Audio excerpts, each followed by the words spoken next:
Aujourd'hui, j'ai envie de te dire que tu as le droit de te protéger et donc de ne pas montrer toutes les facettes de ta personnalité.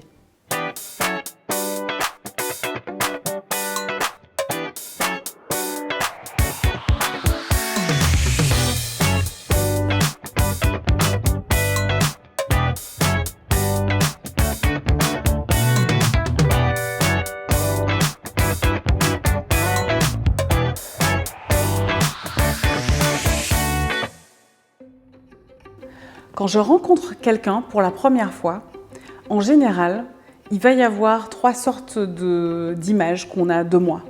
Soit je te donne l'impression que tu peux être ma meilleure amie ou mon meilleur ami, ou que je serai probablement ta meilleure amie. Soit tu as cette image de moi assez impressionnante, quelqu'un de rayonnant mais qui impressionne un peu, ou complètement l'inverse, quelqu'un de froid et même quelqu'un qui te rebute ou de mauvais. En général, c'est les trois images que les gens ont de moi. Il n'y a pas plus, il n'y a pas moins. Et ça, je le montre en fonction des gens que je rencontre, en fonction du feeling qu'il y a avec les gens. Parce qu'avant, comme je suis quelqu'un d'entier et de profondément sincère et un peu naïf sur les bords, eh bien, avant, je montrais tout. Et puis, je me suis rendu compte au fil du temps que c'est pas une question que les gens vont abuser de toi, parce qu'encore une fois, c'est une question de responsabilité puisque je montre tout. Mais c'est que certaines réactions ne sont pas appropriées en face de certaines personnes, dans le sens où ces personnes-là ne peuvent pas gérer certaines facettes de ta personnalité.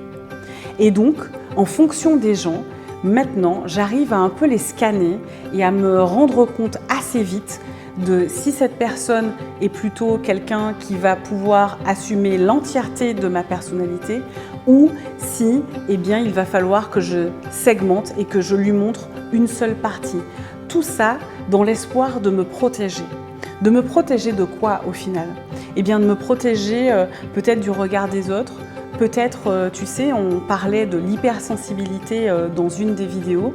Eh bien, peut-être que j'ai peur aussi que cette hypersensibilité se voit, que soit on en joue ou que moi, je n'arrive pas à la gérer face aux autres. Et puis, peut-être aussi que j'ai peur que les gens rentrent dans mon monde, que les gens envahissent mon cercle. Et ce pourquoi je montre que trois facettes de ma personnalité. Et c'est OK en fait. Les gens qui ont besoin de te voir comme tu es vraiment, et ça ne veut pas dire que je suis pas ces trois-là, hein. Je peux être à la fois quelqu'un qui met une barrière assez vite, ou bien quelqu'un d'impressionnant, ou encore quelqu'un de super enjoué. Je suis ces trois personnes-là, mais je ne suis pas que ça. Mais celles qui ont besoin de savoir exactement qui je suis, eh bien, c'est ma famille et mes amis proches. Le reste n'a pas besoin de savoir. Et en quelque part, c'est ton cocon, c'est ton jardin secret et c'est tes limites. Et c'est ce qui te permet de te préserver et de te protéger. Alors moi, je t'invite à te poser la question, quelles sont les 2 ou 3 facettes que j'ai envie de montrer aux gens et qu'est-ce que j'ai envie de garder pour moi, pour me préserver et pour me protéger. C'est tout ce que je te souhaite aujourd'hui, de pouvoir te protéger et de ne montrer qu'une partie de ton petit jardin.